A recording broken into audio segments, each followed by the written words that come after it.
Assalamualaikum warahmatullahi wabarakatuh. Waalaikumsalam. Waalaikumsalam warahmatullahi wabarakatuh. Innal hamdalillah nahmaduhu wa nasta'inuhu wa nastaghfiruh wa na'udzu bihi min shururi anfusina wa min sayyiati a'malina. May yahdihillahu fala mudilla lahu wa may yudlilhu fala hadiya lahu. Asyhadu an la ilaha illallah wahdahu la syarika lah wa asyhadu anna Muhammadan 'abduhu wa rasuluh. Ballagha risalah wa adda al-amanah wa nasaha al-ummah wa kashafa al-gummah wa jahada fi sabilihi haqqa jihadih حتى أتاه اليقين صلى الله عليه وعلى آله وأصحابه وأزواجه وأتباعه الذين آمنوا ولم يلبسوا إيمانهم بظلم أولئك لهم الأمن وهم مهتدون أما بعد Ikhwah, akhwat, di mana saja antum berada, rahimakumullah. Alhamdulillah bahwa pada pagi hari ini kita bisa bertatap muka, bermuwajahah online dalam rangka melanjutkan kajian rutin kita tadabbur Al-Quran, memahami Al-Quran dengan pemahaman yang dalam dan mencoba untuk menguak dan menangkap pesan-pesan moral ya di balik tampilan ayat-ayat maupun hadis Rasulullah Muhammad sallallahu alaihi wasallam.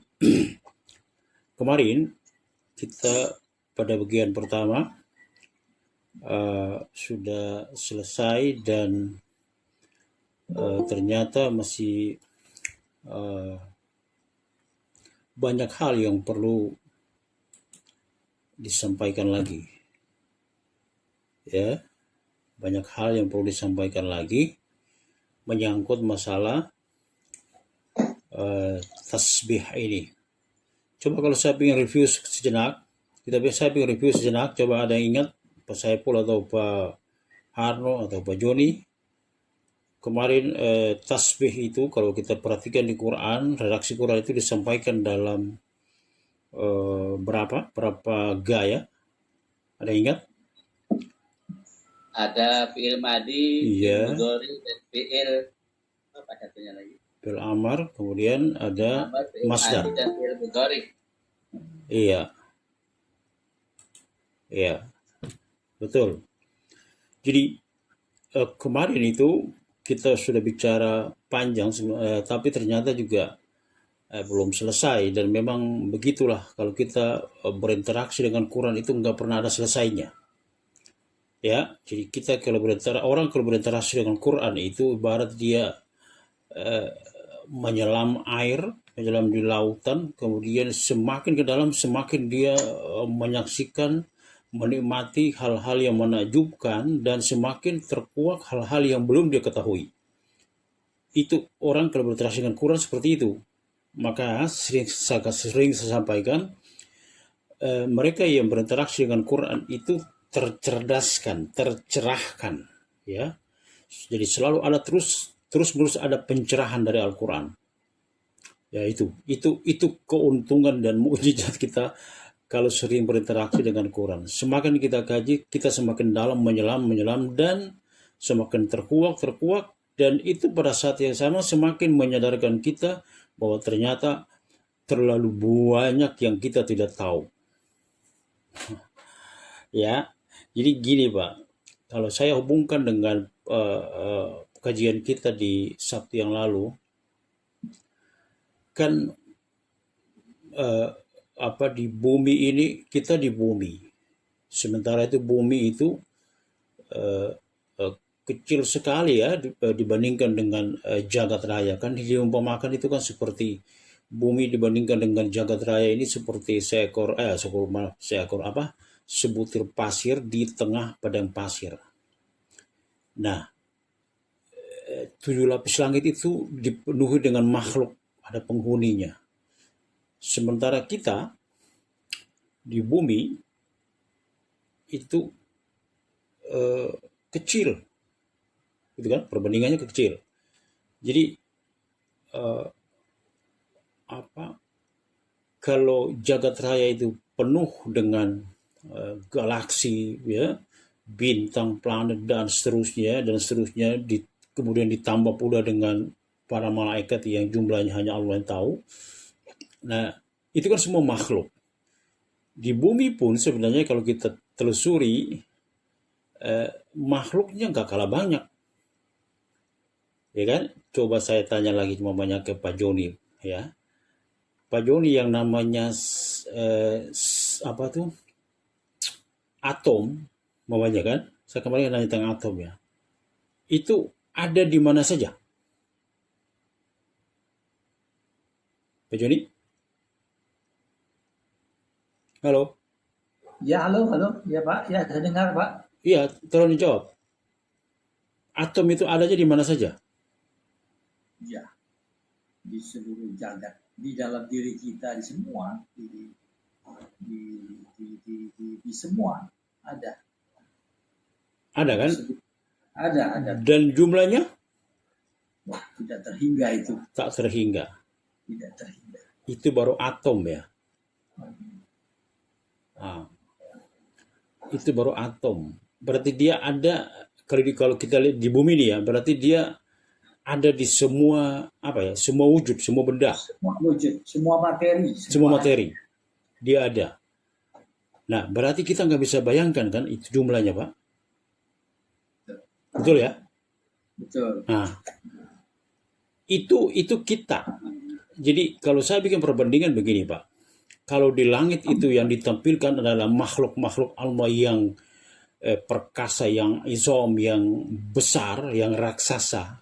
Itu kalau di langit, yang banyaknya itu juga luar biasa. Kalau di bumi yang ditampilkan, kalau saya perhatikan, saya bikin perbandingan itu makhluk-makhluk Allah tapi yang kecil, dalam bentuk yang kecil. Nah, kita ambil contoh tadi atom. Siapa yang bisa menghitung atom? Kan begitu. Sepakat gak kalau saya bilang nggak ada yang mampu menghitung atom?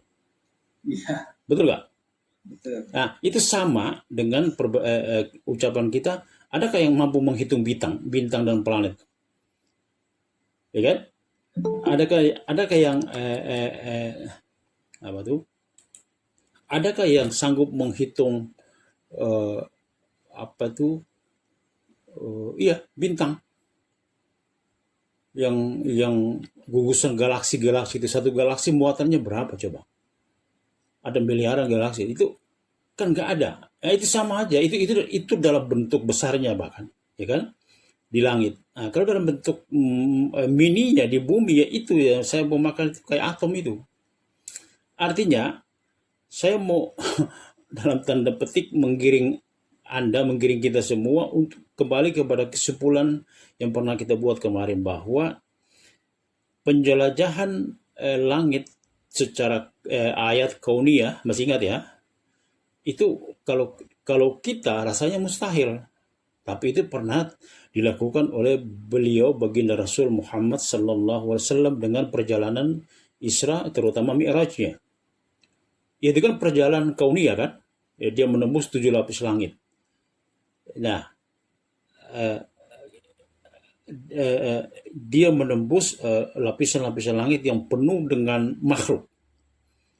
Nah, sebenarnya seperti yang saya sampaikan, kita pun sebenarnya dimampukan untuk melakukan perjalanan, tapi kita melanglang buana ke langit melalui pendekatan tadabbur Al-Quran, kemudian dengan tasbih dan tahmid. Kan begitu ya, saya sampaikan kemarin. Nah, terus begini,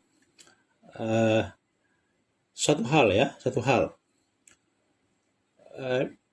dalam kajian kemarin, seperti yang saya sampaikan, bahwa Allah itu memuji, bertasbih, mensucikan dan memuji dirinya sendiri, zatnya sendiri. Itu kan kalau kita lihat urutan Quran itu kan dimulai di awal, ya, saya bicara di awal, maksudnya surat Al-Quran yang di awal termasuk berarti ayat pertama, ya. Ayat pertamanya itu dibuka dengan tasbih maupun dengan tahmid. Ya. Jadi kalau kita perhatikan, Pak, surat-surat yang ayat pertamanya itu dibuka dengan tasbih itu ada 7, ya, ada 7. Kemudian surat-surat yang diawali atau dibuka dengan ayat pertama dengan tahmid, yaitu alhamdulillah, itu ada 5. Jadi ada tasbih, ada tahmid. Masih ingat kan kemarin kajian kita? Pak siapa nih? Pak masih ingat? Tasbih diulang 5 kali. Iya, enggak yang kemarin, yang satu kemarin, bahwa kita kan kemarin kan fokusnya kan ke surat Al-Isra. Subhanalladzi asra bi 'abdihi. Nah, surat Al-Isra itu kan seperti yang saya sampaikan dikelilingi, diapit oleh tasbih dan tahmid. Begitu kan? Oleh An-Nahl dan Al-Kahfi. Iya, betul. An-Nahl itu adalah tasbih. Ya, ayat pertamanya itu kan ata amrullah fala tasta'jiluhu subhanahu wa ta'ala amma yusyrikun. Nah, itu tasbihnya di situ, ayat pertama. Kemudian Al-Kahfinya tahmidnya yaitu alhamdulillahilladzi anzala ala 'abdihi al-kitaba wa lam yaj'al lahu 'iwaja. Jadi apit. Nah, yang menarik seperti yang saya sampaikan tadi, kalau kita perhatikan awal-awal surat yang dimulai dengan tasbih, ternyata diawali menurut tertib ya. Menurut tertib surahnya itu diawali dengan bentuk jeren itu, masdar. Apa itu masdar? Masdar adalah kata yang tidak diikat oleh pelaku dan zaman atau waktu. Ya, jadi seperti kata tasbih dalam Al-Qur'an, kalau kita lihat urutannya, yang pertama muncul di ayat pertamanya itu surat Al-Isra. Ayat pertama ya. Kalau ayat di dalamnya banyak. Ya, tapi ayat pertamanya itu kan dimulai dengan Al-Isra. Subhan. Nah, subhan itu berarti Allah itu sudah suci, maha suci sebelum ada makhluk yang bertasbih mensucikan dan memuji dia. Dia sudah suci dan terpuji. Maka dimulai dengan subhan. Subhanalladzi. Kan subhan itu kan tidak diikat oleh pelaku dan waktu. Nah, kemudian kalau kita lihat urutannya setelah masdar kita temukan fi'il madhi ya, Pak Soeharno. Yaitu sabbaha, surat Al-Hadid. Surah 57. Di situ ayat pertama dimulai dengan sabbaha. Ya kan? Kemudian Al-Hasyr sabbaha. Urutannya dia itu kan pakai fi'il madhi, itu pakai past tense itu ya, kata kerja masa lampau. Bahwa Allah sudah dipuji sejak dulu. Ya kan? Makanya dia pakai kata kerja masa lampau. Kemudian kita berikutnya masuk ke fi'il surat Al-Jumu'ah. Itu di sana dipakai fi'il mudhari. Kata kerja continuous, sedang. Jadi Allah dulu sedang, ya, fi'il madhi yaitu surat Al-Jumu'ah, yusabbihu lillahi ma fis samawati wal ardh, gitu ya, Pak Harno ya. Itu fi'il madhi, fi'il mudhari. Kemudian ditutup dengan fi'il amr, itu kata kerja perintah, future, akan datang. Sabbihisma rabbikal a'la, surat Al-A'la ayat pertama. Ya kan? Sabbihisma rabbikal a'la. Sucikanlah nama Tuhanmu yang maha tinggi. Kan begitu. Jadi kalau kita lihat urut-urutannya itu dimulai dengan masdar, ya, berarti dia sudah terpuji walaupun belum ada makhluk yang diciptakan, dia sudah terpuji, dia sudah suci. Kemudian dia pakai fi'il madhi, dia dulu terpuji, ya, suci. Kemudian pakai continuous, bentuk sedang. Kemudian bentuk akan datang, perintah untuk selalu bertasbih, yaitu sabbihisma rabbikal a'la. Jadi kita perhatikan sini dari sisi redaksinya saja begitu rapinya Al-Quran menampilkan suatu informasi. Dan informasi-informasi ini kan kita tidak dapatkan dalam bentuk narasi. Betul nggak? Kan nggak ada dalam redaksi Quran. Quran bilang Allah memulai dengan masdar, kemudian diringgi dengan fi'il madhi, kemudian mudhari, kemudian amar. Kan nggak ada begitu. Terus dari mana? Ya dari itu namanya istiqra. Istiqra itu a deep understanding, pemahaman yang dalam, kemudian membaca, menelaah, membandingkan, kemudian menyimpulkan. Oh, ternyata tampilan ayat ini tempilan ayat-ayat ini merujuk kepada sebuah kesimpulan yang sangat jelas. Begitu, ya. Jadi saya review sejenak yang kemarin. Nah, kemudian sampai sini ada pertanyaan? Sebelum saya lanjut, ada pertanyaan? Ada?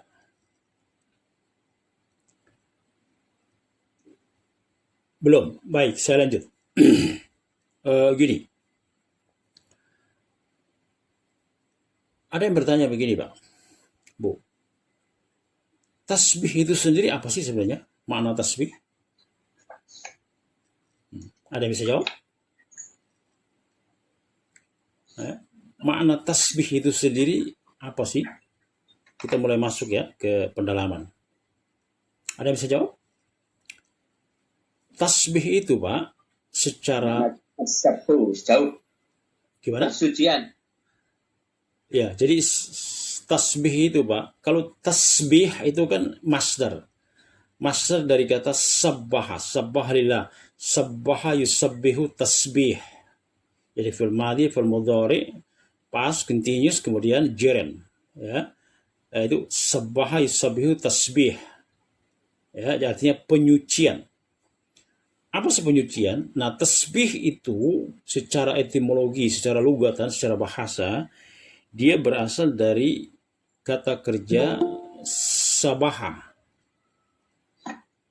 Nah, gitu. Sabaha yasbahu. Ada yang tahu makna sabaha yasbahu? Jauh. Jauh. Jadi tasbih itu secara lugatan, secara etimologinya itu tasbih itu kan masdar dari sabbaha yusabbihu tasbih. Artinya tasbih penyucian, sabbaha menyucikan. Kan begitu. Itu secara bahasa, etimologinya, lugatan. Wastilahan, kemudian secara terminologinya, sebentar, sebelum saya masuk ke terminologi, saya mau perdalam dulu. Kita perdalam dulu makna tasbih. Jadi tasbih itu kalau kita narut ilal mujarrad ya, kita kembalikan ke asal katanya, yaitu dia berasal dari kata sabaha yasbahu. Apa? Sabaha yasbahu. Artinya apa? To swim, swimming. Apa swimming? Berenang. Iya, berenang. Jadi secara bahasa, Pak, tasbih itu, Pak, itu asal katanya itu berenang. Mengapa berenang? Anda perhatikan, tasbih itu kan dimaknai begini, menjauhkan Allah dari sifat-sifat aib, kekurangan, dan zulm. Jadi kita menjauhkan Allah, maha suci Allah, itu artinya maha jauh ya, maha jauh Allah dari semua sifat-sifat kelalaian, kelemahan, dan aniaya. Itu Allah suci dari semua sifat itu. Nah, itu berarti kita menjauhkan. Nah, terus apa hubungannya dengan berenang? Ya kan? Tasbih kan? Sabaha itu kan berenang. Apa hubungannya? Hubungannya adalah bukankah dalam orang berenang itu kan dia menjauhi tepian? Betul? Ketika orang berenang, Pak Joni suka berenang nggak? Ya. Kalau saya, iya, kalau saya di kampung kebetulan rumah saya memang orang tepi pantai saya. Iya. Cuman berenang saya bukan berenang di kolam renang, laut langsung, ombak itu, melawan ombak itu, main ombak itu, ya. Jadi ketika orang berenang itu kan orang menjauhi tepian. Nah, hubungannya dengan tasbih dalam istilah agama, terminologinya adalah sebagaimana berenang itu menjauhi tepian, menjauhkan tepian, kemudian orang berenang ke tengah, demikian juga kita menjauhkan Allah dari sifat-sifat aib, naqs, zulm. Itu maknanya. Makanya dia berasal dari kata kerja itu sabaha yasbahu, to swim, artinya berenang. Itu dari sisi bahasa. Ya, lugatan ya, sisi bahasa. Nah, dari terminologinya sisi istilahnya adalah menjauhkan tadi tanzihullah, mensucikan, menjauhkan Allah min kulli aibin wa naqsin wa zulm. Itu kalau ulama mendefinisikan seperti itu. Tasbih itu artinya menyucikan, menjauhkan Allah dari semua sifat-sifat aib, kekurangan, dan hal-hal yang orang kan suka dengan sembarangan, terutama orang kafir, bahkan orang Islam ikut-ikutan, orang munafik segala macam itu kan sembarangan aja menuduh Allah dengan tuduhan-tuduhan yang tidak berdasar. Nah, Allah maha suci dari semua tuduhan-tuduhan itu. Maka dikatakan ta'ala Allah amma yusyrikun, kan begitu. Subhanahu, maha suci dia Allah, wa ta'ala, dan maha tinggi, amma yusyrikun, dari semua yang mereka sekutukan, dari semua tuduhan-tuduhan, dari semua anggapan-anggapan batil yang dilontarkan oleh orang kafir, orang munafik, maupun dari kalangan orang Islam sendiri yang biasanya sekolahnya di madrasah Yahudi. Nah, sekolah di madrasah Yahudi itu nanti pulang ke Indonesia bikin pernyataan-pernyataan yang nyeleneh. Kenapa? Karena kan mereka udah disekolahkan gratis Pak di sekolah Yahudi. Jadi mau nggak mau ya mereka harus jadi juru bicaranya Yahudi dalam rangka mengkampanyekan isme itu yang dalam kajian yang lalu saya katakan sebagai konsepsi bumi, yang konsepsi bumi itu digawangi langsung oleh iblis, kan begitu Pak. Makanya kan saya katakan kajian kita ini saling berhubungan, kan gitu ya. Nah, jadi kita kembali. Jadi tasbih itu artinya mensucikan, menjauhkan Allah dari semua sifat-sifat kekurangan dan aib. Ya, nah, itu secara bahasa dan terminologinya. Nah, kita ambil contoh seperti pertanyaan saya tadi. Kalau orang mau lebih jauh ya, lebih kritis. Jadi tasbih itu apa? Nah, Anda ingin tahu tasbih itu apa? Contoh wujudnya dalam Quran itu apa contohnya? Mari kita lihat. Silakan antum semua buka surat Al-Baqarah ayat berapa ya? Ayat Al-Kursi itu surat ayat berapa Al-Baqarah? 255. Oke, 255. Coba lihat. Coba lihat. Al-Baqarah ayat 255. Kita pengen lihat tasbihnya itu di mana? Udah ketemu? Hafal kan? Saya yakin hafal ya semua surat ayat kursi ya. Nah, mari. Ayat Al-Kursi, ayat kursi dimulai bagaimana bunyi pertamanya? Pak Harno baca. Nah, Allahu. Perhatikan dimulai dengan Allahu, itu mubtada apa? Subjek Pak. Allah. Jadi kalimat ini dimulai dengan Allah. Lalu predikatnya, penjelasannya di ayat-ayat berikutnya. Jadi ayat-ayat berikutnya itu kalau kita perhatikan, dia menjelaskan siapa dia, siapa Allah. Maka ayat ini dimulai dengan Allahu, Allah. Baru dijelaskan, Allah itu siapa? Allahu, la ilaha illa hu. Allah itu tidak ada ilah selain la ilaha illa, Allahu la ilaha illa huwa, kecuali dia. Allah tidak ada ilah, tidak ada sesembahan kecuali dia. Itu yang disebut dengan tasbih. Jadi dalam ayat ini Pak Joni, kita temukan Allah mentasbih. Apa artinya mentasbih? Mensucikan dirinya. Iya, persis. Allahu yunazzihu wa yusabbihu nafsah. Itu kata ulama. Allah mensucikan, mentasbihi dan mentanazzu dirinya sendiri. Jadi Allahu la ilaha illa huwa. Siapa yang buat pernyataan ini? Allah. Berarti dia mensucikan dirinya.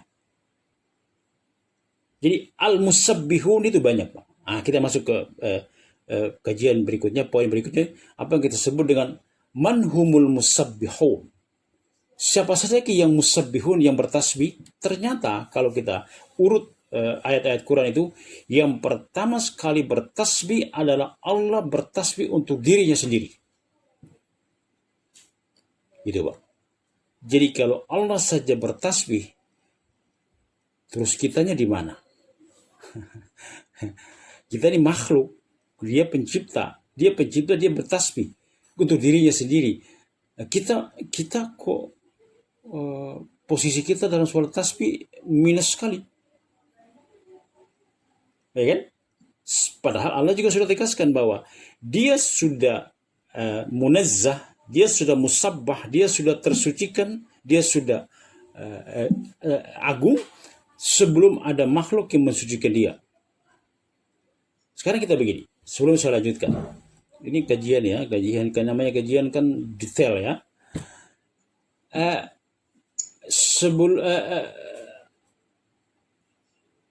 Gini, Allah tegaskan dalam hadis sahihnya melalui lisan baginda Rasul Muhammad,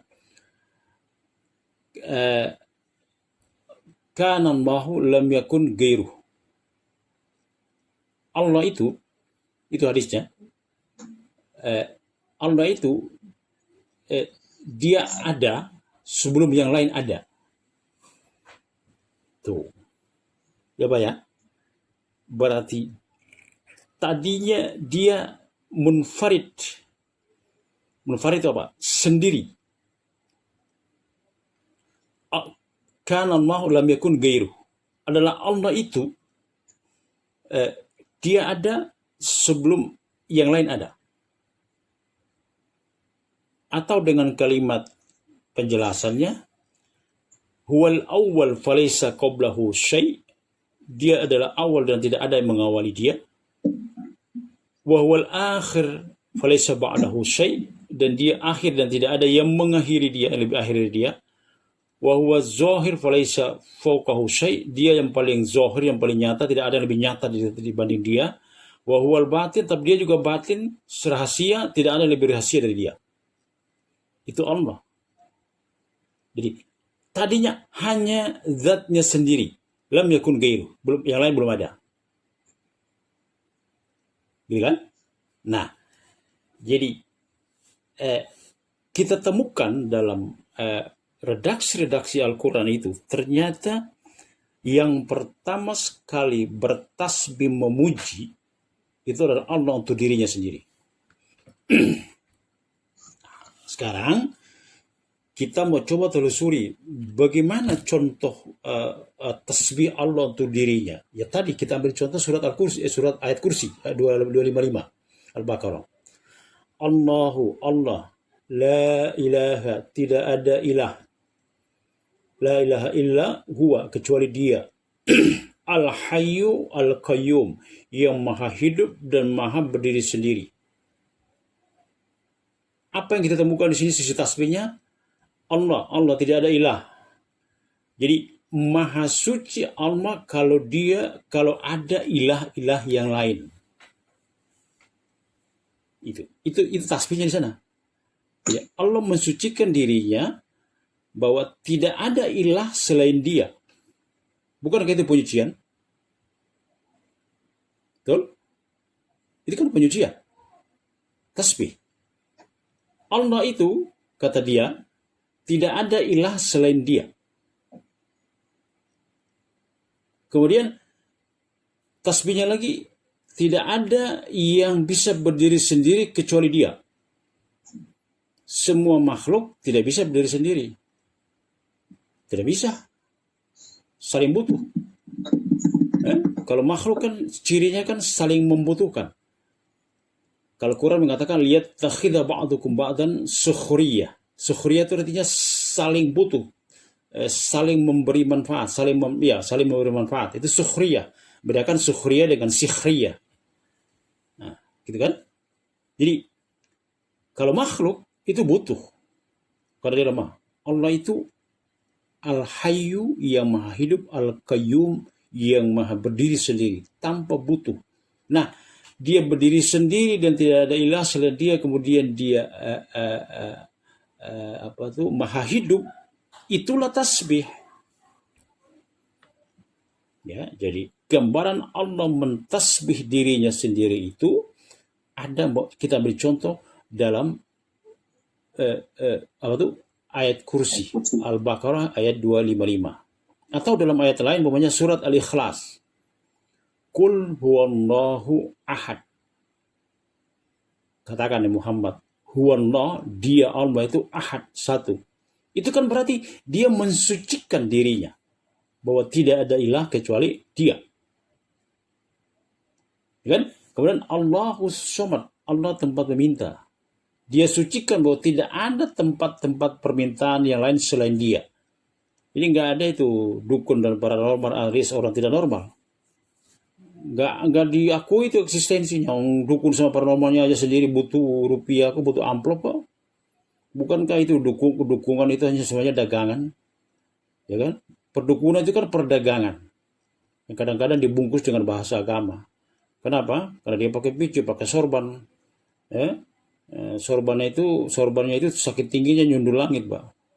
Kemudian tasbihnya segede telur. Nah, itu. Jadi bawa katakanlah siar-siar agama, tapi ujungnya mah sebenarnya jajanan, Pak. Dukun itu kan jajan, Pak. Menjajakan diri sebenarnya. Itu hakikatnya dukun kan begitu, Pak, sebenarnya, Pak. Oke? Baik dukun rezeki maupun dukun politik, sama aja. Baik, kita balik. Jadi Allah mensucikan dirinya. Kita teruskan ayat ini. La ta'khuduhu sinatun. Dia tidak sedikit pun terkena oleh ada apa yang disebut dengan sinah. Sinah itu apa, Pak? Ngantuk, permulaan tidur. Permulaan tidur disebut sinatun. Ngantuk, kan orang ngantuk dulu baru tidur. Jadi jangankan tidur, la ta'khudhuhu sinatu wala naum, dia juga tidak tidur. Jadi beda itu, sina itu permulaan itu ngantuk itu. Jadi dia tidak tersentuh oleh apa yang disebut dengan ngantuk, apalagi tidur. Bukankah itu tasbih? Gitu, Pak. Jadi bayangkan Allah mentasbihi dirinya. Allah mentanzih, ya, nazzaha yunazzihu tanzih, sabbaha yusabbihu tasbih dirinya sendiri. Makanya ulama itu, orang-orang pintar itu menggali Quran demikian rupa sehingga ternyata ditemukan apa yang disebut al-musabbihun, yang bertasbih, dan peringkat pertama yang bertasbih itu Allah. Jadi Allahu la ilaha illa huwa al-hayyu al-qayyum, itu tasbih. La ta'khudhuhu sinatu wala naum, dia tidak disentuh oleh ngantuk dan apalagi tidur. Terus apa lagi, Pak? Nyambung. Terus dong. Come on. Lanjutin ayatnya. Lahu ma fis samawati wa ma Iya. fil ard. Lahu ma fis samawati wa ma fil ard. Baginya, kepunyaannya, lahu. Tuh. Kata lahu itu yufidul hasr dalam bahasa Arab. Dalam balaghah itu yufidul hasr. Hasr itu apa? Tahdid, penghususan. Jadi sebelum Allah katakan apa yang di langit dan apa yang di bumi, dia dulukan dulu lahu, punya dia. Punya dia loh apa yang di langit. Itu beda dengan bilang begini. Itu kalimat berbeda dengan kalau dikatakan begini. Ma fis samawati wa ma fil ardi lahu. Perhatikan nih, ini soal bahasa. Beda nggak antara kalimat ma fis samawati wa ma fil ard, apa-apa yang di langit dan di bumi, lahu, milik dia, milik Allah, dengan lahu ma fis samawati wa ma fil ard, baginya, kepunyaan dia apa di langit dan di bumi. Ayo bedakan al-farq bainahuma. Beda nggak kalimat itu? Coba, Pak. Beda. Ya. Jadi kalimat itu aslinya ma fis samawati wa ma fil ardi lahu, itu aslinya. Tapi ini sengaja dibalik. Itu yang namanya dalam balaghah disebut taqdimu ma haqqhu ta'khir, mengedepankan sesuatu yang mestinya tempatnya di belakang. Alias meletakkan objek di depan. Kita bisa bandingkan itu dengan iyyaka na'budu. Nah, iyyaka itu objek. Na'budunya kata kerja sekalian dengan pelaku. Mesti kan kalimatnya kan pelaku, subjek, predikat, baru objek. Itu normalnya. Tapi ini dibalik, objek ditaruh di depan iyyaka. Wa iyyaka na'budu wa iyyaka nasta'in. Itu Itu hasr namanya. Jadi untuk menegaskan bahwa iyaka, hanya kepadamu, bukan kepada yang lain. Jadi sebelum orang berdoa, sebelum orang beribadah, dan sebelum orang meminta, tentukan dulu kepada siapa kamu beribadah dan kepada siapa kamu minta. Maka iyaka na'budu wa iyaka nasta'in. Padahal itu kalimat normalnya itu na'budu iyaka wa nasta'inu iyaka. Paham tuh? Paham tuh? Ini memang berhubungan dengan persoalan bahasa. Fahimna. Itulah enaknya kalau antum bisa bahasa Arab, mengerti itu penekanan ayatnya itu di mana. Mengapa maf'ulun bih, mengapa objek ditaruh di depan? Itu untuk penekanan bahwa sebelum kamu ibadah, sebelum kamu minta, tentukan dulu kepada siapa. Nah, sama dengan ini. Lahu ma fis samawati wa ma fil ard. Itu aslinya ma fis samawati wa ma fil ard lahu. Ya kan? Subjek dulu baru predikat. Kalau ini dibalik, Pak. Predikat dulu baru subjek. Itu hebatnya bahasa Arab di situ, Pak. Terutama redaksi Al-Qur'an. Jadi itu ulama menyebut yufidul hasar. Hasar itu tahdid. Penyempitan, dikhususkan, ya, dibatasi. Jadi lahu baginya atau miliknya apa-apa di langit. Itu kan tasbih. Jadi itu menunjukkan bahwa, tahu nggak, spirit daripada kalimat lahu itu, Pak. Lahu ma fis samawati wa ma fil ard, atau dengan kalimat lain, lillahi ma, teruskan, lillahi ma fis samawati wa ma fil ard. Betul? Penutup surat Al-Baqarah. Betul? Ya. Amanat Rasul itu kan? Ya kan? Lillahi ma fis samawati wa ma fil ard. Ya. Jadi kita temukan sekali lagi ya. Kita mau perdalam soal hasr ini ya. Soal ini tauhid, Pak. Ini inti tauhid. Jadi lahu ma fis samawati wa ma fil ard. Itu sama dengan lillahi ma fis samawati wa ma fil ard. Dibalik, Pak. Itu menunjukkan, jadi kata lahu bagi dia, lahu milik dia, apa yang di langit dan apa semua yang di langit dan bumi. Kemudian lillahi ma fis samawati, milik Allah. Jadi ada lahu, ada lillah, dia juga, artinya Allah juga. Semua di langit dan bumi. Itu sebenarnya sebuah penegasan dan sebuah pemakluman bahwa kita tidak pernah mempunyai hak milik. Kita ini manusia ini terhadap apa itu yang ada di sekitar kita itu, sebenarnya kita itu hanya hak pakai. Itu Pak Joni. Ya, perhatikan redaksi Quran itu. Lahu atau lillahi ma fis samawat. Lillahi khazainu. Banyak sekali juga ayat begitu yang lillah, milik Allah. Itu sebenarnya klaim bahwa kita tidak pernah punya, kita bukan pemilik yang sebenarnya dari semua yang kita tanda petik miliki. Itu karena lahu atau lillah, semua ini dikembalikan kepada Allah. Nah, kemudian kita lahu ma fis samawati wa ma fil ard. Kemudian man dzalladzi yashfa'u indahu illa bi idzni. Siapa sih yang bisa memberikan syafaat di sisinya kecuali dengan izin dia? Gitu. Perhatikan ayat ini. Siapa sih yang bisa memberikan syafaat? Syafaat itu rekomendasi, Pak. Syafaat itu rekomendasi. Bahasa kita itu rekomendasi. Siapa sih yang bisa membuat rekomendasi? Makanya orang-orang yang hanya mengandalkan syafaat Nabi Muhammad itu dia nggak ngerti syafaat itu apa sih. Seolah-olah dia mau mengklaim bahwa kalau dia umat Muhammad udah pasti dapat syafaatnya Muhammad. Makanya saya suka ledek dengan Muhammad yang mana? Muhammad Pejompongan. Gitu, Pak. Ya. Kita kan umat Muhammad, nanti akan dapat syafaat Muhammad, ya, Muhammad Pejompongan atau Muhammad Ragunan sana. Bukan Nabi Muhammad yang Rasulullah itu, bukan. Sebab kalau syafaatnya Nabi Muhammad Rasulullah itu syarat dan ketentuannya berlaku, Pak. Bukankah supermarket itu menawarkan hadiah Anda mendapatkan ini, ya kak, Pak Joni? Pak Joni, Pak Saiful, halo? Benar. Itu Iya, promosi. promosi kan? Anda akan mendapat ini. Di bawah ditulis SK berlaku. Dengan syarat berlaku. Syarat dan ketentuan berlaku. Syaratnya Anda harus belanja umpamanya sekian baru dapat ini. Jadi ada syaratnya. Promo ya promo, tapi promonya bersyarat. Begitu juga syafaat. Enggak semua orang umat Muhammad kemudian dapatkan syafaatnya Nabi Muhammad. Rumus dari mana itu?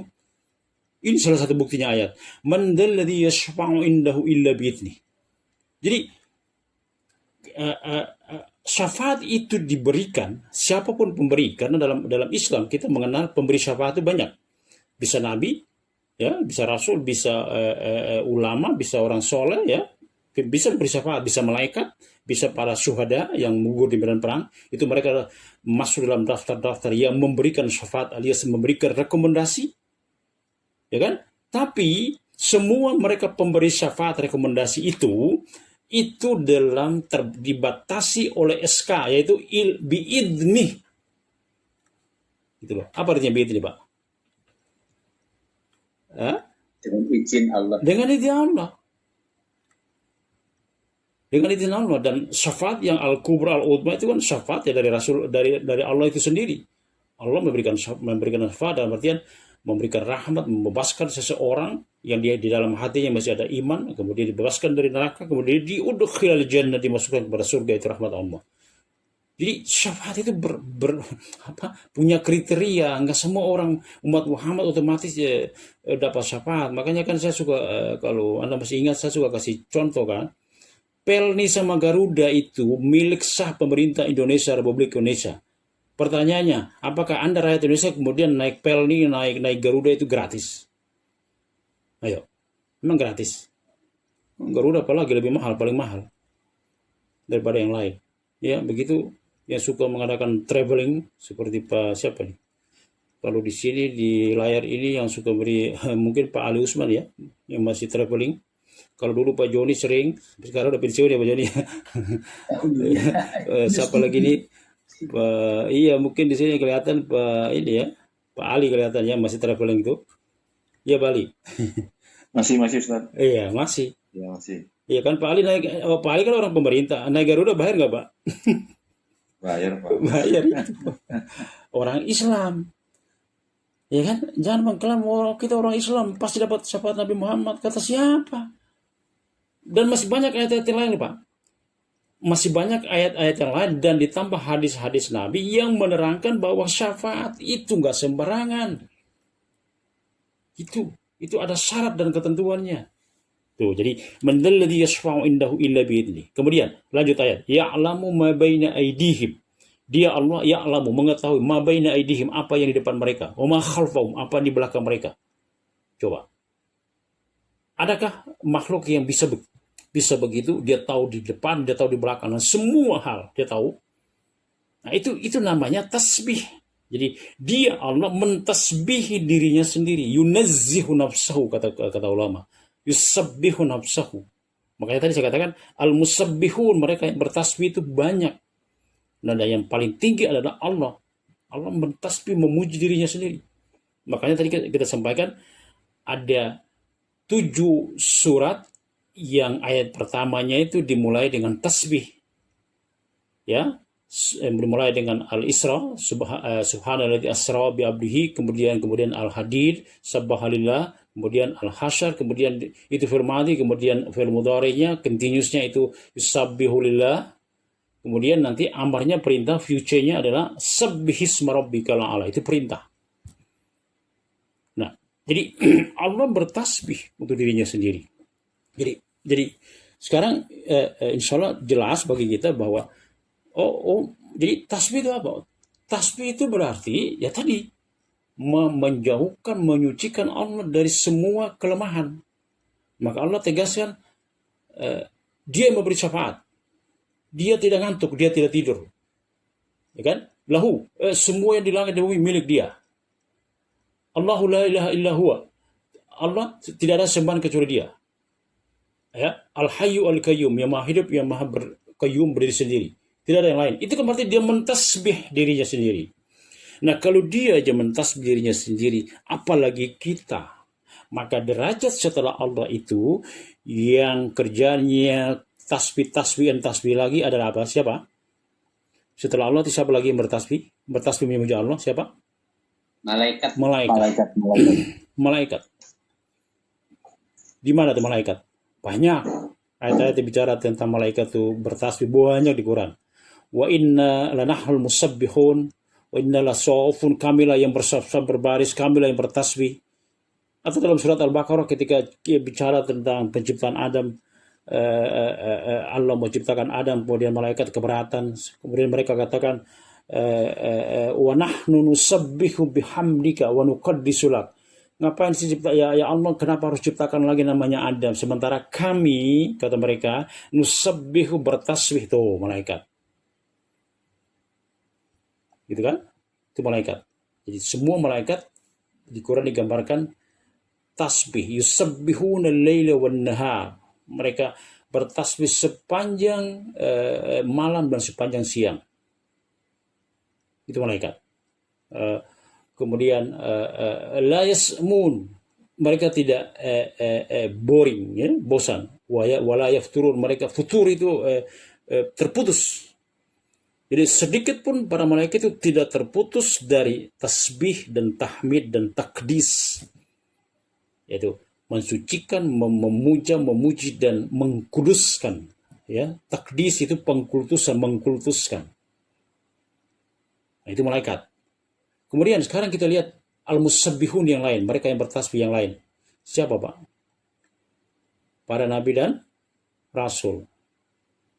Iya, kita ambil contoh umpamanya di Quran itu contohnya tasbihnya para rasul. Contohnya kita ambil contohnya Nabi Musa. Nabi Musa itu berdoa kepada Allah, Pak. Dia berikan dalam Al-Quran itu, dia berdoa kepada Allah supaya dia diperkuat dengan saudaranya itu Harun. Ya, itu salah satu permintaan doanya. Kemudian dia berdoa kepada Allah, jadikan Harun itu sebagai wakilnya. Kemudian dia berdoa kepada Allah supaya Allah intelak itu mengintilak membuat lidahnya itu fasih. Kan Nabi Musa itu kan dalam cerita kan dia cadel ya, gara-gara makan api itu kan, ya, di zaman ketika dia masih kecil, dia masih bayi di bara api, ya bara api di istananya Firaun. Jadi dia tuh cadel. Nah, karena dia cadel, dia bilang dia berdoa kepada Allah, doa yang terkenal, ya, Rabbi syrahli sodri, ya Allah, Ishrahli sadri, lapangkanlah dadaku. Kita terjemahkan ya, Rabbi ishrahli, ya Rabb, ya, lapangkanlah dadaku. Rabbi ishrahli sadri wa yassirli amri, mudahkanlah urusanku. Wasir amri wahlul uqdatan min lisani, dan lepaskanlah uqdah. Uqdah itu ikatan. Jadi seolah-olah lidah dia itu terikat, dia minta kepada Allah supaya ikatannya itu uhlul itu buka ikatan itu. Wahlul 'uqdatam min lisani yafqahu qawli, agar mereka bisa memahami apa yang aku ucapkan, karena dia memang cadel. Dan nanti semua permintaan Nabi itu, Nabi Musa itu dia dikabulkan oleh Allah. Gimana redaksinya? Kad ujibat da'watukuma. Nah, itu kan telah diijabah, direspon doa permintaan kalian berdua, itu Musa dan Harun. Nah, masalahnya berhubungan dengan tasbihnya. Jadi ternyata Nabi Musa berdoa ini bukan untuk menghadapi si Firaun. Jadi dia minta kekuatan, dia minta lidahnya itu jadi jelas gitu. Itu bukan untuk menghadapi Firaun. Tapi apa dikatakan? Likai nusabbihaka katsira wa nadhkuraka katsira. Itu di ujung ayat itu. Agar dengan, ya Allah, aku minta ini.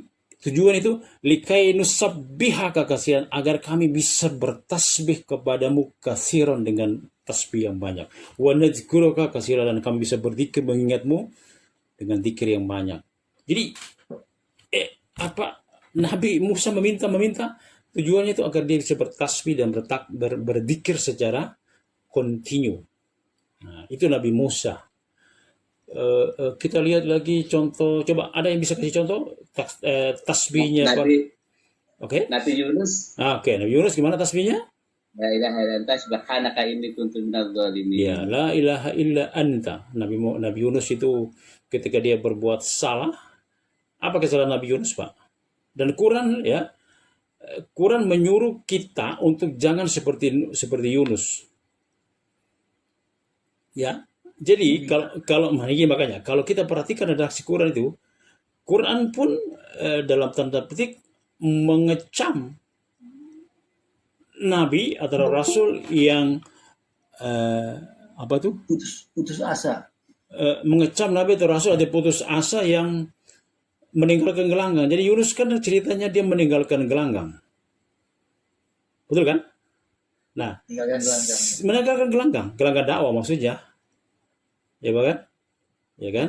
Nah, kalau kita kan menurut Pak Sugiono, walaupun hari ini nggak ada kan, ada orang yang diminta-minta untuk meninggalkan gelanggang tapi ngotot saja teruskan, begitu kan kata Pak Joni ya. Iya. Diminta meninggalkan gelanggang tapi ogah, gue mau pengen terus gitu kan. Nah, jangan kemana-mana, nanti ada yang tersinggung, Pak. Iya, Pak Putut ini ada peserta kita Pak Putut nih, orang DKI juga, bukan Pak Putu ya, ini Pak Putut. Pak Putut nyambung? Putut Setiadi. Pak Putut? Halo. Ya plus itu Pak. Iya, itu Pak Putut dari Jakarta ya, dari Kebayoran. Kemudian kita kembali. Jadi itu contoh tasbih daripada Nabi. Kemudian siapa lagi? Nabi yang bisa kita angkat tasbihnya? Nabi Adam ya.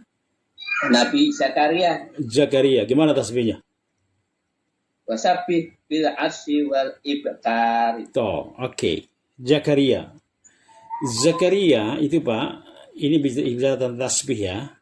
Jadi kita mau lihat betapa urgennya tasbih itu ya, sehingga Zakaria ketika Allah mengabulkan doanya untuk dapat anak ketika usianya udah 10-80 tahun, dia ingin punya anak, dan Allah jadi dalam tanda petik aneh atau unik.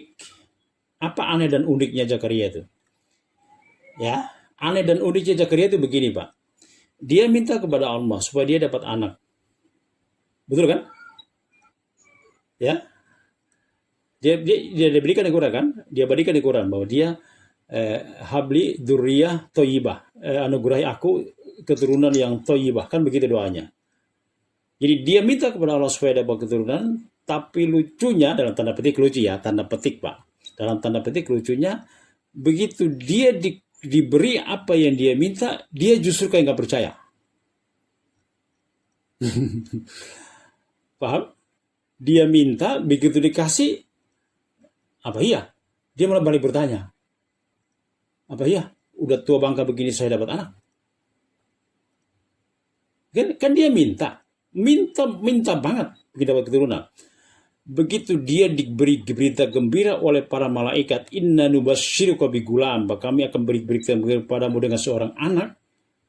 Gitu kan? Malaikat beri kabar itu, Pak. Dia sedang sholat di mihrabnya. Malaikat kasih kabar, Zakaria kamu akan punya anak. Berarti Allah merespon doa dia. Tapi apa jawaban dia? Anna yakunu li gulam wa qad balagani minal kibar wa kanat imraati atiyah. Sorry apa? Akhir ya, wa kanat imraati akhir. Bagaimana mungkin aku dapat anak? Wa qad balagtu minal kibar, aku ini udah tua bangka, gitu, Pak. Balagtu minal kibar itu kalau diterjemahkan itu udah tua bangka. Bagaimana mungkin dapat punya anak? Udah tua. Wa kanat imraati akhir, sementara istriku mandul. Dari mana mungkin? Jadi dia minta tapi dia juga heran. Itu Zakaria. Nah, yang menarik dari Zakaria kaitannya dengan tasbih adalah begini. Jadi Zakaria bertanya, Rabbi ja'alli ayah. Ya Allah, apa buktinya? Coba berikan ayat tanda. Tanda bahwa istriku hamil. Ya kan? Dia saking surprise-nya aja dia nggak percaya. Makanya dia minta, apa buktinya?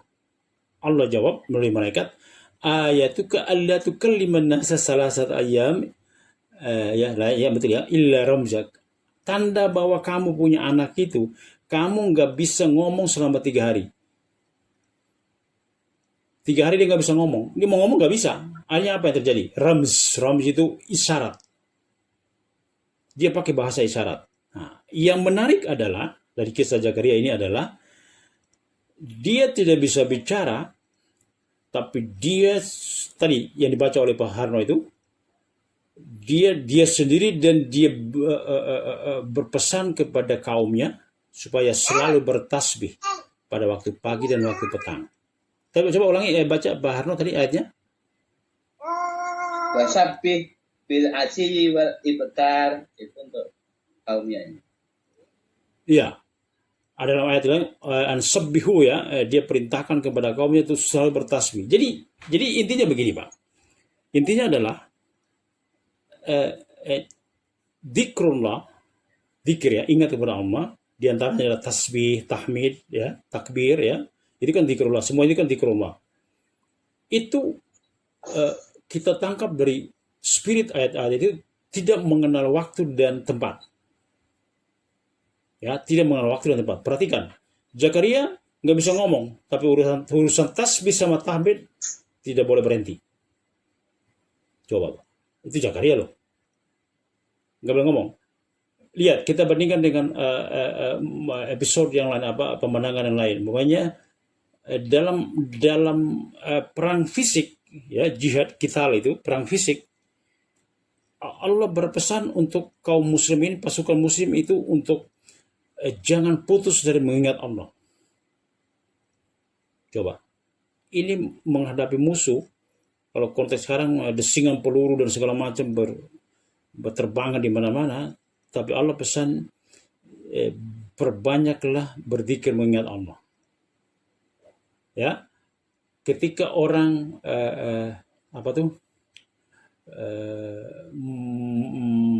mencari rezeki, ya di surat Al-Jumu'ah itu aktivitas hidup mencari rezeki juga pesannya adalah perbanyak zikrullah, mengingat Allah.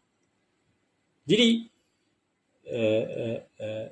kembali ke redaksi tasbih, ya saya kembali kepada tampilan redaksi perintah tasbih yang ditampilkan dalam bentuk masdar, subhanalladzi masdar, kemudian fil madhi, fil mudhari, kemudian fil amar.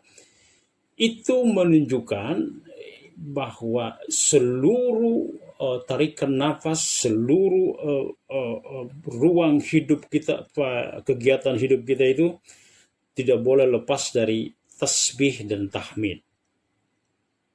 Dan tasbih dan tahmidnya seluruh makhluk adalah apa tuh? Subhanallahi wa bihamdi.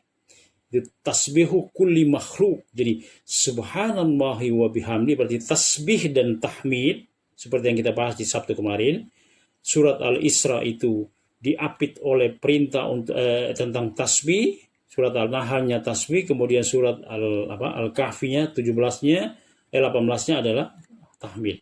Jadi dua ini, ada tasbih, ada tahmid. Gitu. Oke, sampai sini silakan, ini udah pas 1 jam. Ada yang mau bertanya silakan dulu, nanti saya mau lanjutkan lagi. Masih ada poin yang harus saya sampaikan yang belum. Silakan, ada pertanyaan? Pak Ustadz mau tanya. Ya. Kalau kita melihat sesuatu yang mengagumkan atau sesuatu yang kita ingkari, kita mengucapkan Masya Allah atau Subhanallah? Dua-duanya boleh. Yang penting itu ungkapan kita mengingat Allah dan mengembalikan semuanya kepada Allah, dan bahwa segala sesuatu itu terjadi hanya karena Allah, atau terjadi hanya karena Allah, atau tidak terjadi semata karena Allah. Maka kita bilang Subhanallah, atau Masya Allah. Itu kan ungkapan-ungkapan takjub. Takjub. Nah, takjubnya itu dikembalikan kepada kebesaran Allah. Gitu. Jadi mau pakai subhanallah, mau pakai alhamdulillah. Kalau saya sendiri secara pribadi Pak Harno, itu saya lebih sering refleksnya subhanallah, alhamdulillah. Iya, Ya. sering kita suka. Ya, menghadapi sesuatu yang baik sesuatu itu yang tidak berkenan dengan kita maupun yang kita senangi. Perhatikan ya, yang kita senangi maupun kita tidak senangi, kita kan selalu begitu kan. Respon itu kalau saya secara pribadi itu subhanallah, subhanallah, alhamdulillah. Jadi kita kembalikan kepada dia. Jadi mamanya mungkin Pak Harno mengejar saya dengan pertanyaan apa hubungannya? Mamanya orang dapat nikmat, dia baca subhanallah. Apa hubungannya apa? Hubungannya adalah kita mensucikan Allah bahwa nikmat ini datang hanya karena dia. Dia suci, bukan jadi nikmat yang kita nikmati ini datang dari dia. Lewatannya bisa lewat si A, si B, si C. Begitu loh. Jadi ketika kita mendapat nikmat, kemudian kita bertasbih, itu maknanya adalah kita mensucikan Allah bahwa nikmat ini semata datang dari dia. Walaupun datangnya itu dari si A, si B, si C, dan seterusnya. Paham tuh? Gitu Pak Harno. Itu maknanya. Nah, sekarang itu kalau dapat nikmat. Terus sekarang kalau kita dapat sesuatu yang kita tidak suka, namanya sakit dan musibah yang lain, kita baca subhanallah, bahkan alhamdulillah. Loh, kaitannya apa? Kaitannya adalah, ya Allah, semua yang kau berikan ini berupa cobaan, itu mengandung hikmah. Hikmahnya banyak, bisa kita tahu, bisa kita tidak tahu. Dan itu semua terjadi atas izinmu. Maha suci engkau dari yang namanya zolim. Jadi ketika Allah menguji kita, itu bukan berarti Allah itu zolim. Nah, kita menjauhkan Allah dari sifat zolim, itulah tasbih. Paham itu? Ya, kita menjauhkan Allah dari tuduhan kita yang negatif, itulah tasbih. Kenapa? Karena kita menjauhkan dia dari sifat zolim, bahwa Allah itu enggak zolim. Ketika dia menguji Anda dengan ini, itu sebenarnya kalau kita lihat dalam rangka meningkatkan derajat seseorang. Kalau dia sabar dengan syarat Pak ya, dia sabar karena Allah, bukan karena bos atau karena siapa. Masa beruka illa lillah, kan begitu kan di ayat Quran. Dan sabarmu itu sabar karena Allah, dengan Allah, karena Allah, gitu ya. Ya, billah, fillah, gitu kan? Karena Allah dan dengan Allah. Orang bisa sabar pun karena bantuan Allah, bukan karena dia nepuk dada. Oh, gue bisa sabar, nggak begitu juga. Ya, jadi hal-hal yang menggembirakan maupun hal-hal yang tidak kita sukai, kita bertasbih di situ. Jelas, Pak Harno? Jelas ya. Oke. Ada lagi pertanyaan? Silakan. Sebelum saya lanjut. Pak Ilham, Ya. tanya. Ya. Tasbih secara bahasa mungkin ya, ada terjemahnya adalah Maha Suci Allah. Ya. Jadi maksudnya kata sifat ya. Bisa kata sifat, bisa kata kerja. Iya, tapi di dalam penjelasan yang awal barusan, Ya. tasbih Allah itu secara etimologi atau apa itu adalah penyucian. Jadi kata kerja ya. Ya. Tasbih itu kan jeren, Pak. Dalam bahasa itu namanya jeren. Oke. Penyucian. Kalau kata kerjanya mensucikan. Fi'il, Ya. kata kerja. Gitu. Yang ditanyakan apa? Ya itu tadi kan Anda jadi bisa tasbih itu bisa jaren, bisa kata kerja, bisa kata benda, kata sifat gitu. Iya, betul. Dia bisa jaren, dia bisa fi'il. Gitu, Pak. Dia bisa verb, dia bisa kata sifat. Gitu. Dan penjelasan tadi alhamdulillah, jadi tasbih itu bisa diucapkan, jadi kita takjub, Betul. mengagumi, Ya. atau mungkin kita minta dilindungi Ya. dari sesuatu yang tidak baik. Iya. Jadi ketika kita meminta perlindungan kepada Allah dari sesuatu yang tidak baik, itu berarti kita mensucikan dia, dalam artian bahwa semua keselamatan, keterhindaran dari musibah itu hanya datang darimu ya Allah. Nah itu namanya tasbih. Makanya kita bersubhanallah. Begitu Pak. Nah, Jadi saya mau perjelas dengan penjelasan ini, tasbih itu apa sih? Nah gitu Pak. Dalam bentuk action seperti itu yang saya kasih tadi contoh-contohnya. Actionnya begitu. Tasbih itu. Iya kan? subhanallah. Iya. Jadi umpamanya nih, Nabi Muhammad itu kan pernah ditantang oleh Quraisy. Muhammad, kalau engkau benar, coba turunkan dari langit malaikat, turunkan dari langit emas, turunkan dari langit itu, ini rizki segala macam, macam-macam. Nabi Muhammad ditantang gitu. Apa jawab Nabi? Subhana Rabbi, ma'ana illa gimana Rasulah, maha suci Tuhan. Loh kok sekarang kita bertanya Pak Saiful, Ya. Nabi Muhammad ditantang oleh Quraisy untuk melakukan hal-hal yang spektakuler, yang semuanya itu mereka tantang turun dari langit. Nabi Muhammad menjawab Subhana Rabbi, in kuntu illa Rasulah. Saya ini hanya seorang rasul. Kalau sekarang kita pikir, kok dia jawab dengan tasbih ya? Pak, coba ada yang bisa jawab Pak? Ini diskusi. Kok tantangannya Quraisy itu dijawab oleh Nabi dengan tasbih? Mengapa Pak? Berserah diri kepada Allah.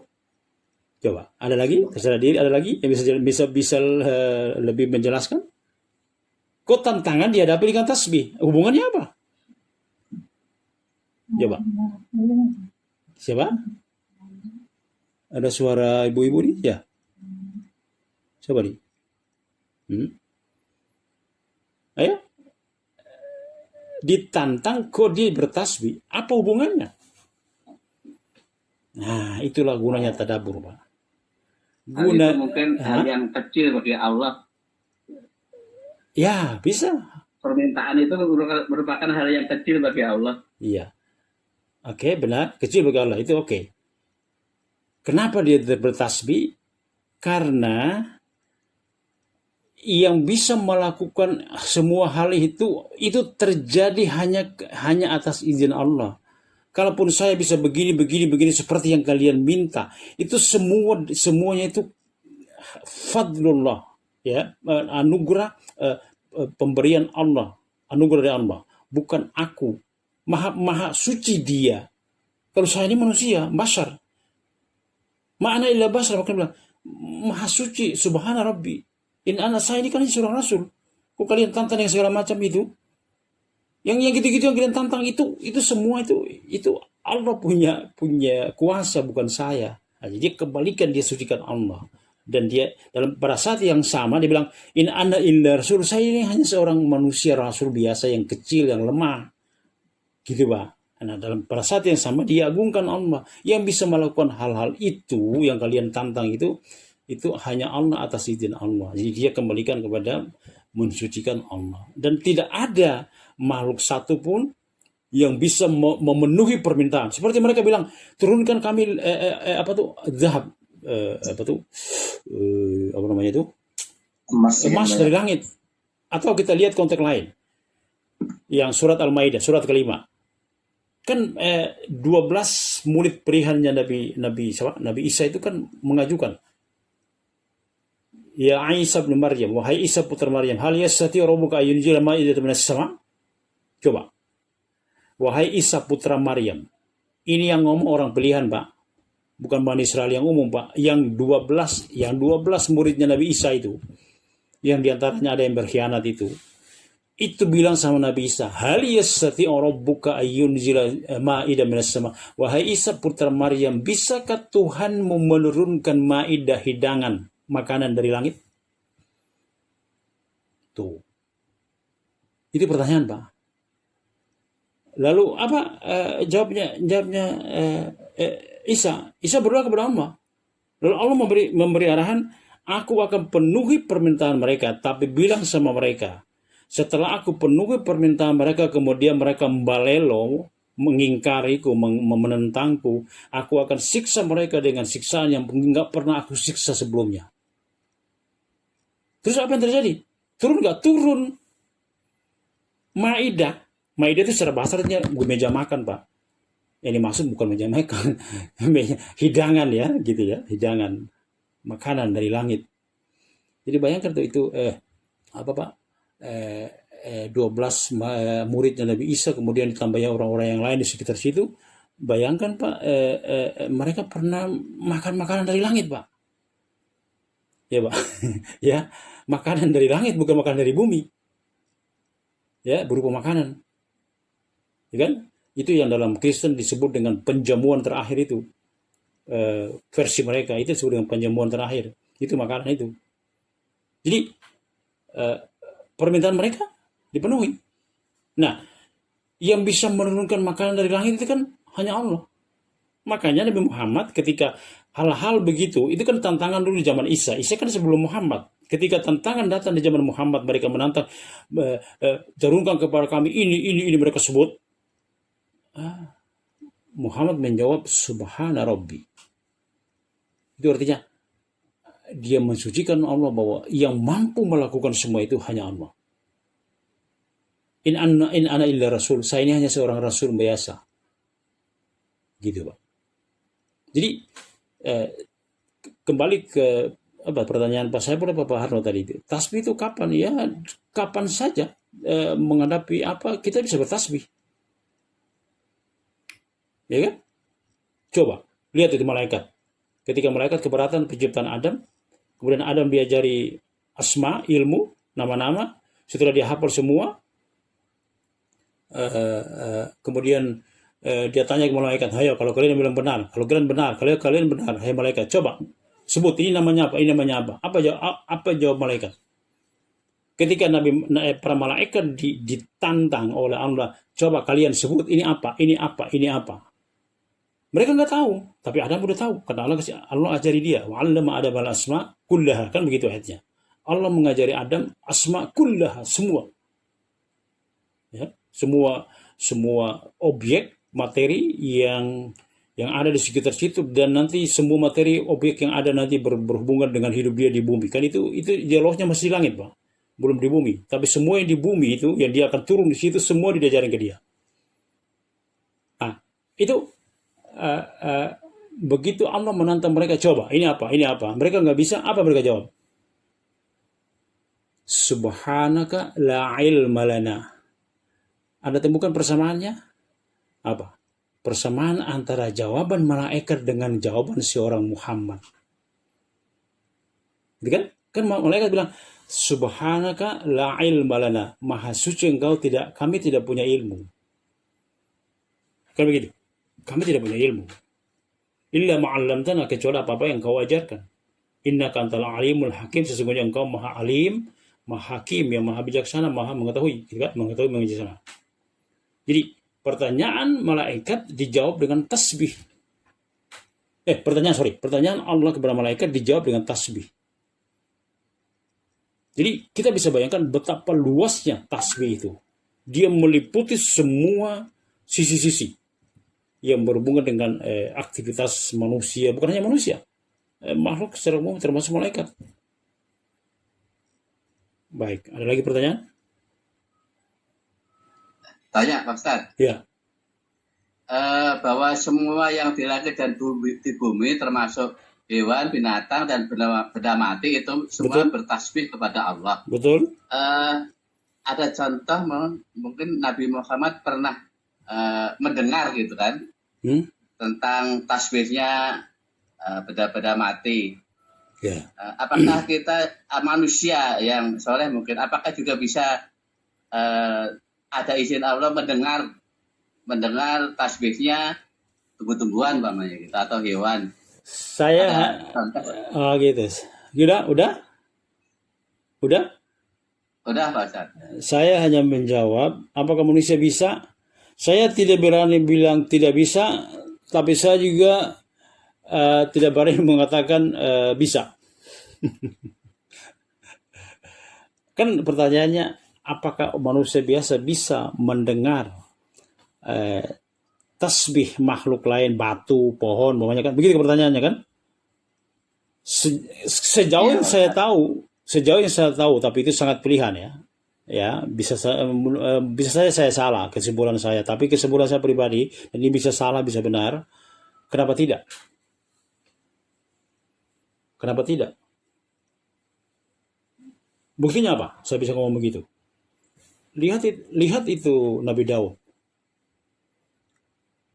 Kan Nabi Daud bertasbih dengan gunung, dengan angin. Jadi bareng-bareng bertasbih kepada Allah. Nabi Daud mendengar tasbihnya gunung dan burung. Ya. Atau orang bilang, itu dia kan Nabi. Gini, apa yang terjadi dengan para Nabi itu memang kita nggak bisa bilang, oh itu kan Nabi. Oh enggak. Justru dalam kehidupan para Nabi itu contoh. Sekarang kita balik. Kalau itu memang, oh kan mereka Nabi. Sekarang kita balik pertanyaannya. Kalau memang itu nggak bisa, nggak mustahil terjadi bagi yang non Nabi, terus pertanyaannya, terus buat apa itu berita itu diceritakan ulang dalam Al-Quran? Buat apa Allah menceritakan ulang kisah mereka dalam Al-Quran?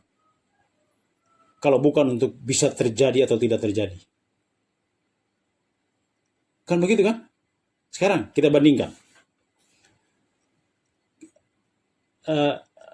Apa tuh Zakaria tadi? Zakaria walaupun dia dikunci mulutnya, nggak bisa ngomong selama 3 hari kecuali dengan ramzan, isyarat, tapi dia tetap disuruh untuk bertasbih. Ya, Pak Arno. Betul kan? Dia disuruh terus bertasbih, bertahmid, bahkan dia diperintah untuk menyuruh kaumnya terus bertasbih. Pertanyaannya, apakah perintah bertasbih dan bertahmid itu hanya untuk Zakaria? Hanya Zakaria yang bisa melakukan itu? Bukankah Pak Harno juga bisa bertasbih, bisa bertahmid? Tidak harus Zakaria. You got it? Paham ya? Jadi kalau bisa nggak makhluk lain selain Nabi? Saya jawab, kenapa tidak? Tentu saja semua dengan izin Allah. Kan semua dengan atas izin Allah. Ya, kenapa tidak? Ya kan? Yang tidak itu kan mamanya hal-hal yang tidak mungkin apa? Ada nabi baru, itu tidak mungkin, Pak. Ya kan? Ya itu nggak mungkin. Ada rasul baru, itu mustahil, omong kosong. Orang bilang mengaku nabi udah omong kosong. Tapi adakah orang selain nabi yang bisa mendengar tasbihnya malaikat? Jawab saya, kenapa tidak? Kalau Allah izinkan. Jadi ada yang bisa, ada yang memang tidak. Kalau yang tidak, itu seperti tadi orang mengaku nabi itu omong kosong gitu, Pak. Gitu, Pak. Iya. Ada orang, oh saya ketemu sama mbah saya dalam bentuk nyata, real, bukan tidur, Pak. Bukan mimpi, Pak. Bentuk nyata mbah saya datang kemudian ngobrol sama dia, itu omong kosong. Gitu, Pak. Kalau ada orang ngomong begitu, omong kosong, nggak usah dengerin siapapun dia. Sebab untuk bisa berdialog dengan orang yang sudah mendahului kita, itu gelombangnya harus disamakan dulu, Pak. Apa? Tidur. Karena ketika tidur itu roh kita itu keluar dari jasad. Nah, ketika dia keluar dari jasad dan tidur itu dikatakan oleh Al-Quran mati. Jadi gelombangnya disamakan dulu, mati dulu. Kan orang yang mendahului kita udah mati. Nah, kita mati dulu. Matinya bagaimana? Tidur. Nah, ketika tidur itu roh keluar, di sana baru roh bisa berinteraksi. Jadi berarti interaksi mereka, interaksi dalam roh alias non sadar. Tapi kalau ada orang mengatakan bilang, saya ketemu sama mbah ini dalam keadaan sadar melek, itu omong kosong menurut orang. Nah, itu hal yang mustahil, Pak. Jelas, Pak ya? Parno? Ya. Ya, jelas ya? Oke, Ya, silakan. Ada yang lain? Pak Wahyu? Ada pertanyaan? Enggak, Pak Ustaz. Ada. Oke. Sekarang sebagai kajian penutup, saya sampaikan poin berikutnya. Gini, Pak. Tadi kan kita udah coba ungkap tasbih itu sebenarnya apa sih? Oh, tasbih itu begini, ya. Jadi Allah itu mentasbih dirinya, mensucikan dirinya dari apa? Dia mensucikan dirinya kalau dia punya anak atau dia punya istri, itu jelas ayat Qurannya. Ya, Allah mensucikan dirinya dari punya anak dan punya istri. Kemudian Allah mensucikan dirinya dari syarik atau masil. Syarik itu konco, sekutu. Oh, jadi Allah menciptakan langit dan bumi itu dia butuh konco gitu loh. Persekutuan, enggak ada.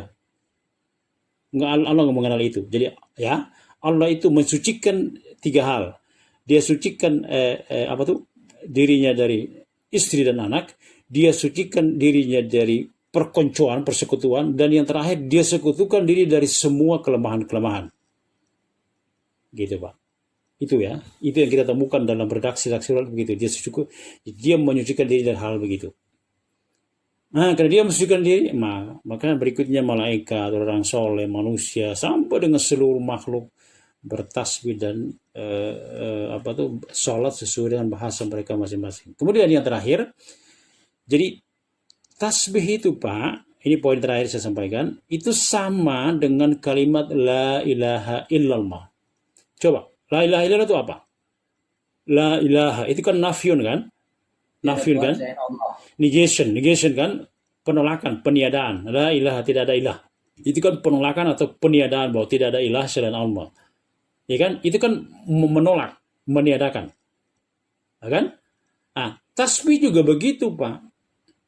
Dia ada nafyun, yaitu menolak atau meniadakan, la ilaha. Kemudian dia ada isbat, penetapan. Jadi kalau la ilaha illallah, illallahnya itu penetapan. Jadi semua sesembahan ditolak kemudian digiring kepada kecuali Allah. Itu namanya isbat. Nah, dalam tasbih pun sebenarnya terjadi nafyun dan isbat. Itu nafyun apa? Mana nafyunnya? Walaupun nggak ada kata la. Kalau la ilaha illallah kan jelas. La ilaha itu kan negation kan, la nafyun namanya. Tapi dalam kalimat ini mana lahnya? Dia secara konten, ya, sumulnya, kontennya itu kan menolak, meniadakan semua kelemahan, kekurangan dari Allah. Itu kan berarti nafyun, Pak. Kemudian setelah ditolak baru dipuji kecuali Allah. Jadi makanya, Pak, sekarang sekalian jawaban buat Pak Saiful pertanyaannya kemarin yang menggantung itu, mengapa inti semua dzikir makhluk itu adalah subhanallah wa bihamdi. Perhatikan ya, semua makhluk itu dzikir mereka secara umum itu sama, yaitu subhanallah wa bihamdi. Itu resmi dari Nabi juga ada, kemudian wasiat Nuh kepada anak juga keturunan begitu. Nah, kenapa? Jadi tasbih itu dia nafyun, dia menolak, kemudian isbatnya, illahnya itu adalah tahmid. Pak? Baca ini? Ya, jadi penolakannya itu menolak Allah, bahwa Allah itu lemah, begini ditolak. Kemudian digiringnya kemana? Tahmid. Maka dia satu pasangan, Pak. Dia pasangan, ada tasbih, ada tahmid. Kalau hanya tasbih saja, you hanya menolak, you belum muji. Begitu, Pak. Kalau hanya tahmid saja, nggak ada tasbih, you hanya memuji tapi belum menolak. Yang benar itu you tolak kemudian you puji. Nah, harus jelas siapa yang you tolak dan siapa yang you puji. Itulah tasbih dan tahmid. Jelas?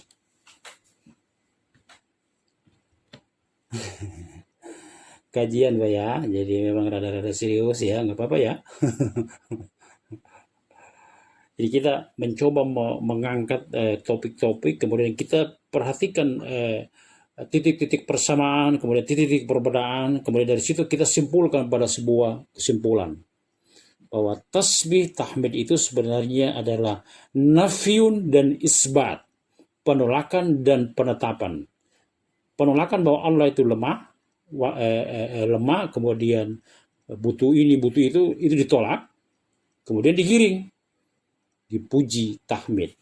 Maka seperti yang saya sampaikan kemarin, ayat yang berbicara dalam ayat pertama surat Al-Isra yang bicara tentang Isra dan Mi'raj itu Ya, tentang Mi'raj berarti melanglang buana ke ruang angkasa 7 lapis langit, tembus sampai ke Sidratul Muntaha.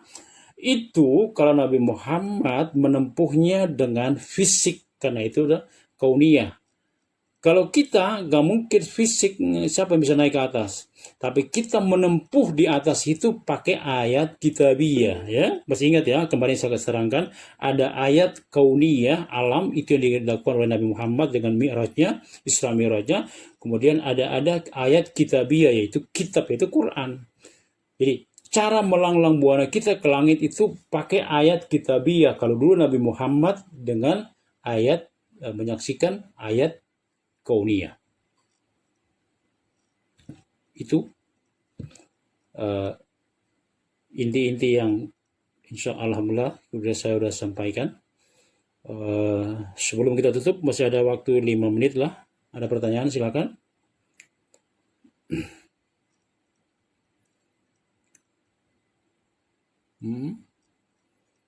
Ini ada yang belum saya kenal ya. Menurut Rijana ini siapa nih ya? Ya. Ibu Nur Mukti itu. Ya, siapa ya? Itu dari mana? Ibu Nur Mukti di RW 5. Iya dia. Ya maksud saya istri dari sama di sini atau almarhum Mukti. Oh gitu, oh ya, ya baik. Ada lagi pertanyaan? Mungkin ada tasbih dengan hati, dengan lisan, atau dengan anggota badan gitu Pak Ustaz. Baik. Pertanyaan Anda, Pak, saya jawab dengan silakan Anda buka Al-A'raf ayat 206.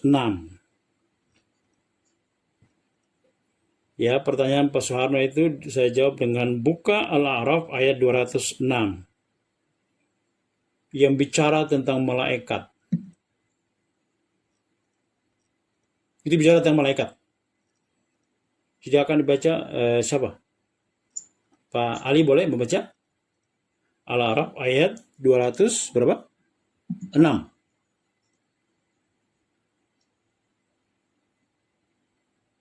Al-A'raf surah sebelahnya Al-Anfal. Bisa balik? أعوذ بالله من الشيطان الرجيم إن الذين عند ربك لا يستكبرون عن عبادته يسبحونه وله يسجدون. Iya. Innal ladzina 'inda rabbik, sesungguhnya mereka yang di sisi Tuhanmu. Ini maksud mereka siapa, Pak? Malaikat. Itu ya, Pak Ali ya. Innal ladzina 'inda rabbik. Jadi mereka, alladzina kan mereka ya, yang di sisi Tuhanmu itu ya yang maksud malaikat. Pertama, malaikat itu disifati dengan 3 sifat dalam ayat ini menjawab pertanyaan Pak Soeharno. Sifat pertama tadi Pak Ali ulangi, la yastakbiruna gitu ya. La yastakbiruna an ibadatihi. Mereka tidak istakbara, sombong angkuh seperti iblis itu. Iblis kan istakbara kan. Kalau ini pakai fi'il mudhari yastakbiruna. Jadi malaikat itu tidak sombong. Sekarang pertanyaan, sombong itu lahiriah apa batiniah? Batiniah. Nah, tadi pertanyaannya Pak Harno apa? Tasbih dengan hati, dengan lisan, dan dengan anggota badan. Ayat ini menjawab. Jadi ibadah itu Pak, ya. Jadi bukan hanya kita nih, malaikat juga sama nih. Sama-sama menyembah Allah nih. Jadi ada ibadah yang hati, sombong kan hati, adanya di hati Pak. La yastakbirun, mereka tidak sombong. Itu tidak sombong, itu ibadah. Tapi adanya di hati. Oke, lanjutkan Pak Ali. La yastakbirun an ibadatihi terus. An ibadatihi wa yusabbihunahu wa lahu yasjudun. Wa yusabbihunahu, yang kedua, yusabbihunahu, bertasbih. Pakai apa tuh Pak? Pakai lisan Pak. Jadi ada ibadah hati, tadi tidak angkuh, atau ikhlas, tawakal, ya ridho, itu kan ibadah hati Pak. Tidak sombong. Lawannya ya sombong. Itu kan hati Pak. Dari hati dia pindah ke lisan. Tadi Pak Ali baca tadi. Wa yusabbihunahu, mereka bertasbih. Itu lisan, Pak. Jadi ada ibadah hati, ada ibadah lisan. Kemudian lanjut Pak Ali. Walahu yasjudun. Dan kepada walahu, kepadanya, kepada Allah maksudnya yasjudun, mereka bersujud. Itu ibadah apa, Pak? Sujud itu fisik. Betul kan? Sujud kan fisik, Pak. Nah, jadi ayat ini, jawaban atas pertanyaannya Pak Harno tadi, jadi ayat ini dia bicara tentang bentuk-bentuk ibadah. Jadi ibadah itu ada yang namanya amalul qulub, ibadah hati, ikhlas, ridho, tawakal, atau sebaliknya nggak ikhlas, nggak ridho, nggak tawakal, gitu kan? Ngedumel dulu kan, marah-marah dulu, namanya dendam, ria, nah, itu hati itu. Kemudian lisan bertasbih, menyembah Allah, mengajar, menyampaikan kebenaran, ya kan? Supaya orang memuji, mengagungkan Allah, itu lisan. Kemudian fisik, sujud itu kan puncak ibadah secara fisik, itu kan sujud. Ya, jadi dari sinilah kemudian orang mentakrif itu mendefinisikan apa itu iman. Kita kembali. Apa itu iman? Pak Ano kan udah sebut kemarin itu di kajian kita di mana saya lupa tuh. Pak Ano pernah menyebutkan iman itu apa? Apa itu iman? Sesuatu yang terhujam di hati terucap lisan, iya, teraplikasi oleh badan. Nah, persis kan ayat itu, Pak. Satu yang terhujam di hati, itulah la yastakbirun, tidak sombong kalau malaikat. Wa yusabbihuna, mereka ucapkan dengan bertasbih, itu dengan lisan. Kemudian dibuktikan dengan perbuatan, mereka sujud. Clear. Gimana, Pak Harno? Iya, mantap, Ustaz. Iya. Jadi sesuai dengan janji kita, kajian kita adalah based on Quran, selalu berdasarkan Quran. Maka pertanyaan antum pun saya jawab dengan Quran, bukan dengan logika irham, Pak. Gitu, Pak. Subhanallah. Nah, begitu kan kita udah sepakat sejak awal kan, kita ini tadabbur Quran. Jadi basic kita itu base ya, kajian kita based on Quran. Itu kita tidak keluar dari situ. Jadi semua pertanyaan kita akan kembalikan kepada bagaimana Quran menjawab itu. Seperti tadi. Bayangkan itu pertanyaannya Pak Soeharno itu langsung muncul. Lihat surat ini. Coba. Jawab pakai Quran atau pakai hadis. Ya. Kalau yang sekolah di madrasah Yahudi dia jawab pakai logika terus, Pak. Logika terus, mak itu logika. Iya. Ya. Itu yang kenal mereka Pak Joni itu. Yang sekolah-sekolah di madrasahnya Yahudi itu Pak Joni kenal mereka itu. Ya Pak Joni. Iya.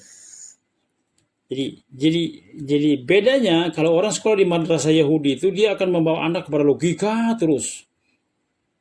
Alias apa? Konsepsi bumi terus, dan dia menjauhkan anak dari langit alias konsepsi langit. Tuh nyambung lagi kan. Menjauhkan kita dari konsepsi langit dan melekatkan kita dengan konsepsi bumi. Itu ciri-ciri madrasah Yahudi. Dan yang sekolah ke madrasah Yahudi sana tuh orang-orang Islam, Pak. Pintar-pintar, nanti pulang dari sana bergelar doktor, jadi profesor. Kerjaannya mereka apa? Bukannya bagaimana orang mengajak orang untuk semakin menerangkan kehebatan Quran dan orang semakin mantap dengan imannya, tapi yang mereka lakukan adalah justru sebaliknya, itu taskik, gerakan membuat orang ragu. Gerakan orang membuat ragu dengan Islamnya, gerakan orang membuat orang fobia dengan Islam, Islam fobia. Jadi orang Islam dibuat takut dengan Islamnya sendiri. Itu kerjaan orang-orang yang sekolah di madrasah Yahudi, Pak. Tuh. Itulah yang membedakan keinginan kita. Kalau kita sekolah di mana? Sekolah langsung kepada sumbernya. Kan sebuah kesalahan fatal ketika orang menilai Islam itu dari perilaku pemeluknya. Mestinya menilai Islam itu apa? Langsung ke sumbernya. Apa? Quran dan Sunnah. Jadi pelajarilah, nilailah Islam dari sumber aslinya itu Quran Sunnah, dan jangan menilai Islam dari perilaku umatnya, karena perilaku umatnya banyak yang nyeleneh. Itu menurut Pak Saiful. Betul Pak Saiful? Naam. Fahimtum. Fahimna, bukan fahimtum. Fahimna. Fahimna. Baik. Kalau naam betul. Iya, nah betul Fahimna. Ada lagi pertanyaan? Ada? Cukup Pak Ustaz. Oke, cukup. Baik, itulah kajian kita pada Sabtu pagi hari ini, tanggal berapa? 27 November 2021, dari jam 5.30 sampai dengan sekarang jam berapa Pak? 7:16. Benar dari Allah, salah dari pribadi kami. Kita tutup dengan kafaratul majlis. Subhanakallahumma wa bihamdik, asyhadu an la ilaha illa anta, astaghfiruka wa atubu ilaik. Assalamualaikum warahmatullahi wabarakatuh. Waalaikumsalam. warahmatullahi wabarakatuh. Terima kasih banyak Pak Ustaz. Baik, saya pamit ya. Ntar saya jam 10:30 masih ada sesi kedua sampai dengan zuhur. Sama online juga, Google Meet. Baik ya, saya pamit ya. Ya, baik, terima kasih Pak.